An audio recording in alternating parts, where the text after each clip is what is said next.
I gave a lecture today on our 2050 master plan. We've been coming back for the last 2 years. First time we were talking about our historic and our SP 2020 master plan, which is now primarily delivered. So our next milestone is our 2050 master plan at Al Maktoum International. And what are some of the key parts of that? Okay, Al Maktoum International is basically our plan for how we progress and how we expand the aviation sector within the Emirate of Dubai. Fundamentally, what we're talking about today is phase delivery of phase one, which takes us out to approximately 2021-22 of a capacity of about 120, 130 million passengers. So that's the primary driver of our initial push, and then obviously our horizon is the 2050 master plan, which is where we're working to ultimately driving the master plan solution.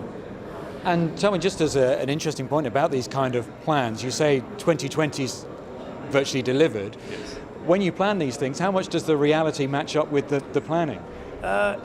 Great question. The reality on 2020 is that we're virtually at our capacities for the 2020 master plan in DXB, probably a year or two early. Certainly when we set out in 2010, our proposals for 2018, 2020 and beyond, we thought we would be comfortable out to 2020, but actually what we're finding is in 2015, 2016, we're probably about 10, 15, 20% ahead of the game in terms of capacity demand coming early. And of course that changes then how you look ahead and your future analysis, doesn't it? Yeah, I think quite fundamentally we have a situation where up until fairly recently we've had unconstrained growth, so it's enabled us to actually really push very, very aggressively to providing capacity for the airlines that are operating out of Dubai. Clearly going forward, this sort of capacity growth is, I wouldn't say unsustainable, it's just a case of how do you really keep ahead of the game. So really in capacity constrained environments, we have to think long and hard about how we deliver capacity for the airlines going forward. But certainly the 2020 plan, as part of the first phase of 2050 master plan, is all about an unconstrained growth for the airlines in Dubai.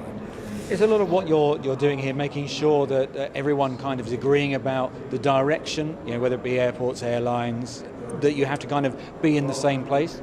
Yeah, well, fundamentally, what we can't do is launch a master plan without the buy-in from all the key stakeholders. We're working clearly with our primary airline, Emirates Airline, and all the other airlines who operate out of Dubai to ensure that not only they get the product they're after, but also our ground handlers, our sort of immigration, our frontline security staff, and also our operational teams are fully on board with where we're going. Otherwise, we're just recreating the old bad solutions. So we're really trying to get over that, come up with far more collaborative solutions such that everybody gets a win-win situation.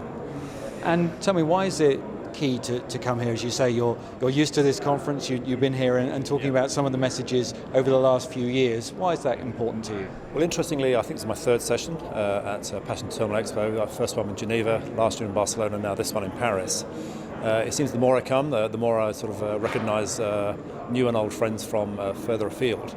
But quite honestly, as I've always said, I think we all understand that we have the same problems. They might be different in terms of scale and complexity, but quite honestly, there's a lot we can learn from each other from just talking, networking, and also the suppliers and product suppliers in the main exhibition hall are also there to effectively assist you with kind of points of support or systems that can be allocated to really just sort out the day-to-day problems. So it's great to just catch up with friends and also sort of really find out what people are doing. It's interesting, as an industry that perhaps wasn't, a couple of decades ago used to airports sort of competing for business because they just presumed passengers had to use them. That mindset has now changed, but still within the industry there's that willingness to share and to learn from each other. Yeah, I mean, clearly we're not going to share all our secrets, but it's fair to say that we'll share what we can. There's a lot of good work that we're doing in the Middle East that's really not ready for public consumption yet, but at the same time, there's so much that we can share. There's so much that we are not only working already with our other airport colleagues, just to sort of really sort of sound check what we're proposing, what they're proposing, and are we sort of losing a trick or actually using the right sort of consultancies that are available in the industry. So it's really just a sound check and a reality check for all of us.